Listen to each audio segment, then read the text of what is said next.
cave was not on the official maps. It wasn't mentioned in any travel brochures or online guides. It was the kind of place that locals spoke about in hushed voices, warning visitors to stay away. But of course, that only made it more intriguing.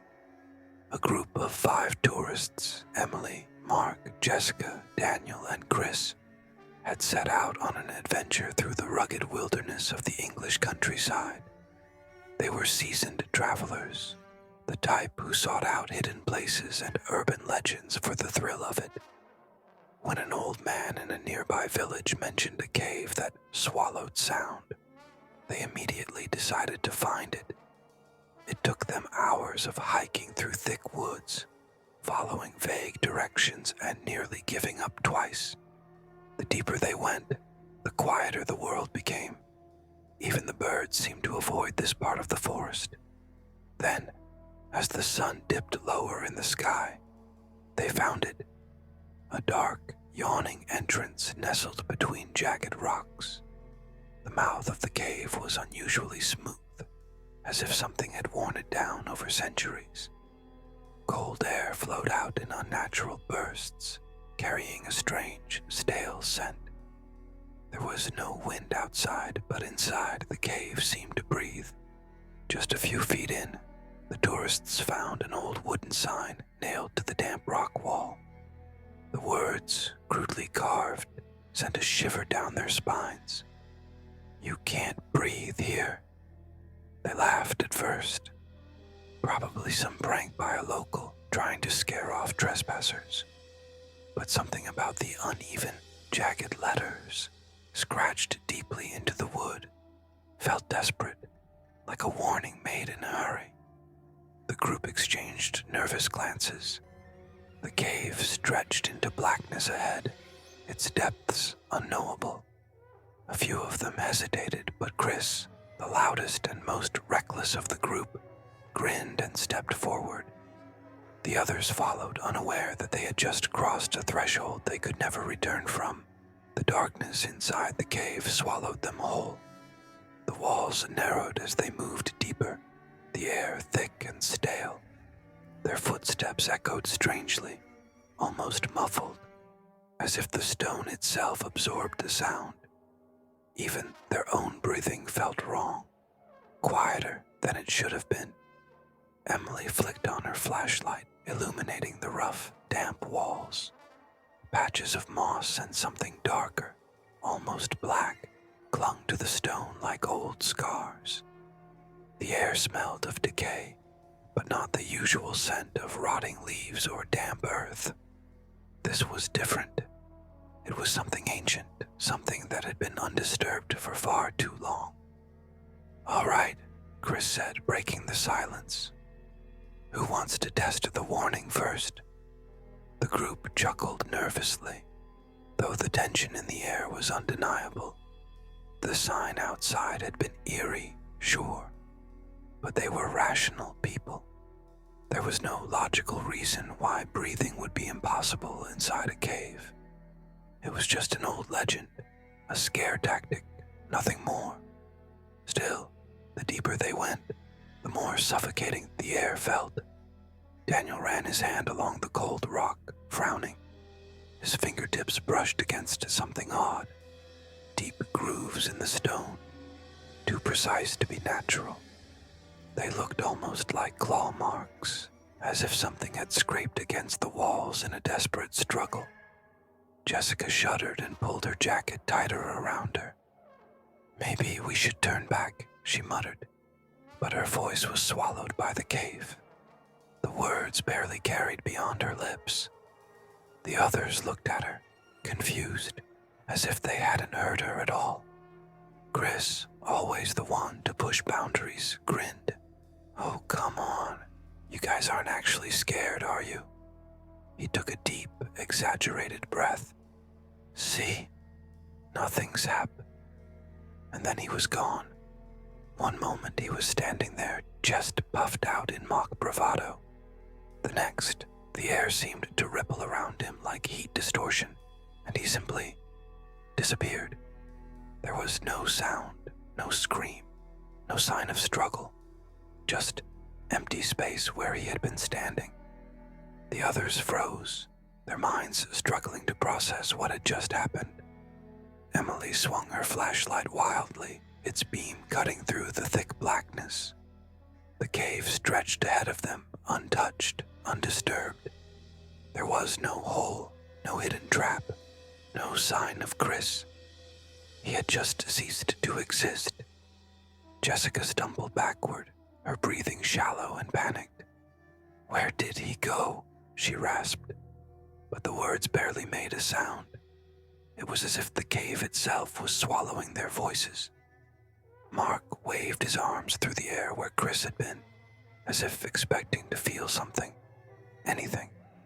But there was nothing. No resistance, no temperature change. Just emptiness. Daniel took a cautious step forward, scanning the ground with wide, terrified eyes. His breath was coming faster now, his chest rising and falling with increasing urgency. "We need to get out of here. Now." But when they turned back toward the entrance, the darkness had thickened. It was no longer just the absence of light. It felt alive, pressing in from all sides. The sign at the cave entrance flashed in their minds. "You can't breathe here." They hadn't understood before. Now they did. It wasn't a warning about toxic gas or suffocation. It was something else entirely. Something unnatural. Jessica clutched Mark's arm. "Do you hear that?" she whispered. They strained their ears, but there was nothing. No echoes, no rustling of distant animals, no wind. The oppressive silence grew heavier with each second. Then they noticed it. Their own breathing. It was getting quieter, not in the way that happens when someone calms down or takes shallow breaths. This was different. Their inhales and exhales were fading, being swallowed by the cave.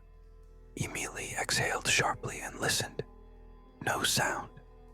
Mark gasped, deliberately forcing air from his lungs. Silence. Panic surged through them. They could still feel themselves breathing, the rise and fall of their chests, the rush of air in their nostrils. But there was no sound, no reassurance of life. Jessica covered her mouth in horror. If they couldn't hear themselves breathe, how much longer before they couldn't breathe at all? Daniel broke into a run. "Go! Get out!" They sprinted, pushing against the weight of the silence. The cave twisted and turned in ways that didn't make sense. Passages shifting, walls tightening. The exit should have been close, but it wasn't. It was as if the cave had stretched, growing longer, trapping them inside its hollow lungs. Mark's footsteps faltered, his breath coming in frantic bursts. Then he staggered. Jessica grabbed his arm, but he pulled away, shaking his head wildly. His chest was rising and falling faster now, his eyes wide with terror. Emily reached for him, but then it happened. Mark's breathing stopped, not in the way that happens when someone holds their breath. His chest no longer moved. His mouth was open, his face twisted in a silent scream. But there was no inhale, no exhale, no sound. Jessica shrieked, or at least she thought she did. The noise never came. Mark collapsed. His body didn't convulse, didn't struggle. He simply fell, motionless, as if something had snatched the breath from his lungs and left him empty. The others froze, too terrified to touch him, too horrified to move. And then, one by one, they felt it, their own breath, fading, thinning. The cave was taking it. Jessica clawed at her throat, gasping, but the air slipped away like smoke. Daniel clutched his chest, his knees buckling. Emily pressed herself against the wall, her vision tunneling. The last thing she saw before the darkness took her was the old wooden sign at the entrance. "You can't breathe here." They should have listened. Emily's world was collapsing into darkness. A deep, suffocating blackness swallowed her vision, her thoughts, her sense of self. The last thing she had felt was the cold stone of the cave wall pressing against her back, her lungs burning as the air was stolen away. Then, nothing. No breath, no heartbeat, no sound. It was as if she had been erased, yet somehow she remained aware. Not in the way she had been before, bound to her body, feeling the strain of her limbs, the rise and fall of her breath. No, this was different. She was suspended in the void, floating weightlessly in a place where time and space no longer had meaning. She wasn't alone. Shapes flickered in the darkness around her, shifting like shadows cast by an unseen light. Figures moved in the black abyss, distorted, half-formed things that had once been human. They reached out, their fingers dissolving like mist before they could make contact. She recognized some of them: Chris, Mark, Jessica, Daniel. They were here, or at least what remained of them. Their mouths were open, caught in silent screams, their eyes hollow and endless. They drifted in the void, untethered, their bodies flickering like dying embers. Trapped, panic surged through Emily's being, or whatever was left of it. Was she dead? Was this the afterlife? But no, this was something else, something worse. Then she felt it, a force moving through the darkness, ancient and immense. It wasn't something she could see, but she felt it in the way the shadows trembled, in the way the void seemed to ripple with its presence. It was the cave, not just a hollow place in the rock, but a living thing, a being beyond human comprehension, one that didn't just consume sound, it consumed life. Breath was just at the beginning. Emily wanted to scream, but no sound came. She had no mouth, no voice, only thought. The realization struck her like a cold blade. They weren't dead, not entirely. The cave had taken their breath, their ability to exist in the world of the living, but it had not granted them release. It had kept them. This was why there had been no bodies, no remains of past victims, no trace of Chris when he had vanished. They had been absorbed, their essences stripped away layer by layer, until all that remained was the hollow echo of who they once were. Emily could feel herself unraveling. She fought against it, against the pull of oblivion, but it was relentless. Pieces of her were slipping away, dissolving into the void. Memories faded like smoke. Her childhood, her family, the faces of her friends. Would there be anything left of her? Would she, too, become one of the wandering shadows? A lost whisper in the silent abyss. Something inside her resisted. A spark, faint but defiant. She focused on it, clinging to whatever remained of her sense of self. A memory surfaced. A warm summer evening, sitting by a bonfire with her friends, laughing, breathing in the crisp night air, the scent of burning wood, the sound of wind rustling the leaves. Breathing, she remembered what it felt like to inhale, to exhale, to be alive. And then she fought. With everything she had left, she pushed against the darkness, against the force that held her. It resisted, wrapping around her like a living void, but she refused to let go.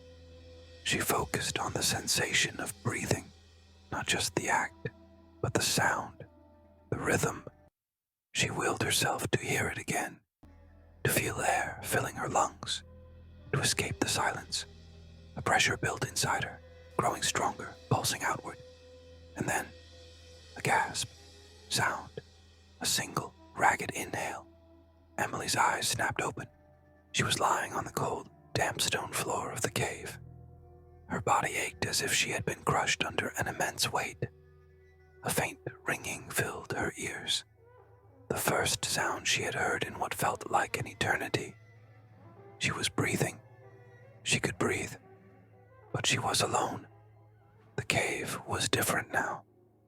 The oppressive silence had lifted, replaced by the distant sound of dripping water. The air, though still stale, no longer felt suffocating. She scrambled to her feet, her flashlight flickering beside her. She grabbed it, swinging the beam across the cavern.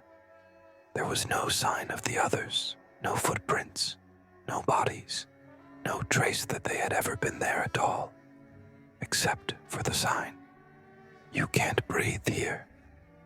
It had changed. The words were no longer carved with jagged, desperate strokes. They were smooth now, precise, as if the cave itself had rewritten them.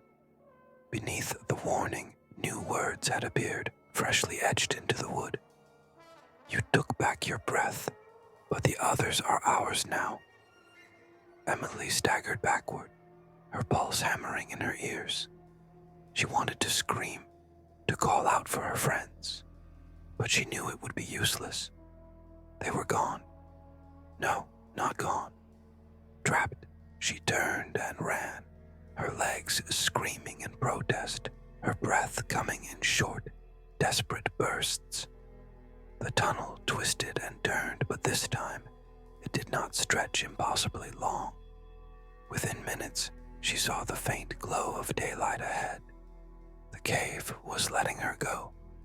Bursting from the entrance, she collapsed onto the ground, gasping, feeling the warmth of the sun on her face. The sky above was a brilliant blue, the wind whispering through the trees. Birds chirped in the distance, a sound so normal, so alive, that it nearly brought her to tears. She had escaped, but the others never would. She turned back to the cave, its mouth gaping like the maw of some ancient beast. The silence within it seemed to watch her, waiting. A part of her wanted to run back inside, to try and save them, but she knew the truth. No one ever came back from the cave, except for her.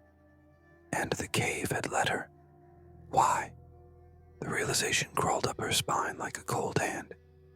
It had given her back her breath, but it had taken something in return. It had marked her. She was no longer just Emily. She was something else now, something tied to the cave in ways she did not yet understand. She could still hear it, a whisper in the back of her mind, just beyond the edge of perception, a pull, a knowing. The cave was not done with her. She had escaped, but she would never truly be free.